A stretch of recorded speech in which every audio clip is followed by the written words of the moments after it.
नहीं है।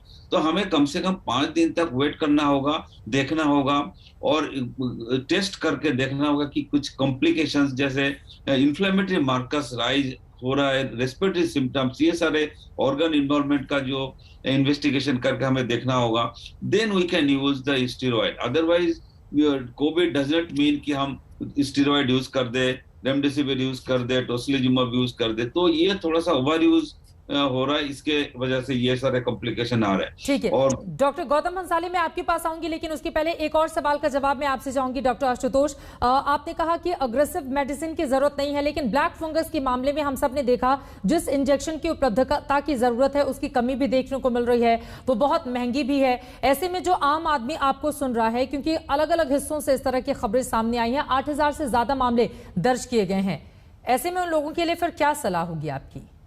हाँ, देखिए, जब डायग्नोसिस हो जाता है कि ये ब्लैक फंगस है, म्यूकोरमाइकोसिस है, हमें देखना होगा कि ये किस टाइप का है। There are various types of this black fungus. इसका ये ब्लैक फंगस डायग्नोसिस हो गया, इसका मतलब नहीं कि लाइफ थ्रेटनिंग है।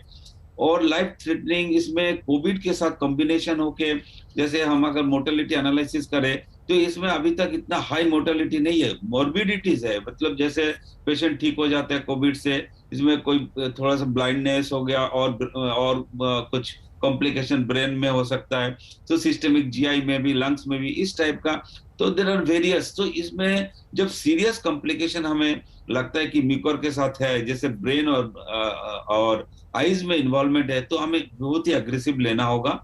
और अगर पहले भी अगर है तो इमीडिएटली हमें डेफिनेटली इसको ट्रीटमेंट करना होगा। बिल्कुल। और हाँ, इसमें कोई हमें इसमें नेग्लिजेंट नहीं होना है, हमें एग्रेसिवली इसमें ट्रीटमेंट करना है। हालांकि इसके साथ साथ सीवियरिटी और मोर्टेलिटी इसका लिंक नहीं, but yes, complications are very serious. बिल्कुल सर, और आपसे बातचीत हो ही रही है, इन सब के बीच एक और राज्य ने इसे महामारी घोषित कर दिया है।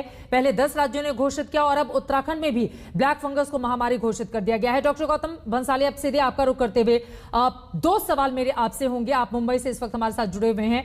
पहला ये कि कोरोना को हराने के बाद हम कब महसूस करें कि अब हम पूरी तरह से सुरक्षित हैं, नंबर 1। और दूसरा सवाल इसी ब्लैक फंगस को लेकर, चूंकि महामारी घोषित किया जा रहा है अलग अलग राज्यों में, ये 11वां राज्य है उत्तराखंड जहां पर यह फैसला लिया गया है। महामारी किस स्थिति में किसी भी राज्य की ओर से घोषित की जाती है किसी भी बीमारी को लेकर? सर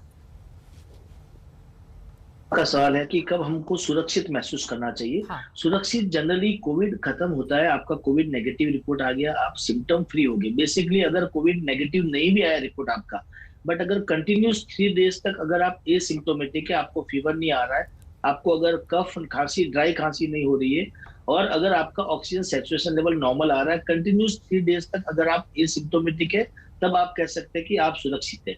अगर आपका रिपोर्ट 10-12 दिन 14 दिन होने के बावजूद कोविड का रिपोर्ट आरटीपीसीआर पॉजिटिव भी आ रहा है, तो भी डरने की बात नहीं है। अगर पेशेंट लास्ट के 3 दिन तक, 12वां 13वां 14वां या 14 दिन के बाद में 3 दिन तक अगर लगातार एसिम्प्टोमेटिक है, फीवर नहीं है, कफ नहीं है, ऑक्सीजन सैचुरेशन लेवल नॉर्मल है, तो आप सुरक्षित महसूस कर सकते हैं।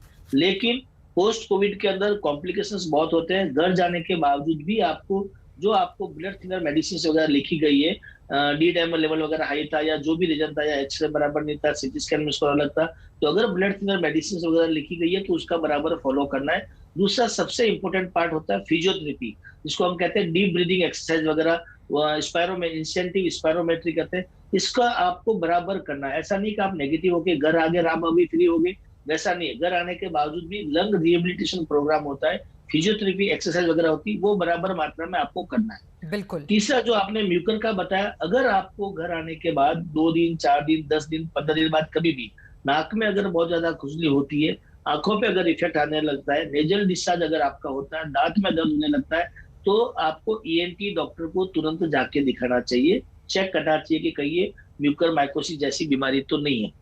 म्यूकर माइकोसिस जब अगर बहुत ज्यादा बढ़ जाता है, म्यूकर माइकोसिस डिफरेंट टाइप के होते हैं, इसलिए इसमें मेडिसिन भी अलग अलग टाइप की आती है। एम्फोटेरिसिन एक अलग मेडिसिन है, बड़ा मेडिसिन है, जिसका अभी बहुत शॉर्टेज भी चल रहा है। मुझे लगता है 2-3 दिन में वो शॉर्टेज भी खत्म हो जाएगी, क्योंकि प्रोडक्शन शुरू हो गया, काफी कंपनियों को होने वाला है। बट एम्फोटेरिसिन हम लोग जनरली सबसे ज्यादा यूज होता है इन्वेजिव म्यूकर माइकोसिस के अंदर, जो मतलब बहुत ज्यादा तीव्र गति से फैलता है, अगर ब्रेन वगैरह में जाता है तो उसमें वो मेडिसिन बहुत ज्यादा कारगर उपाय होता है।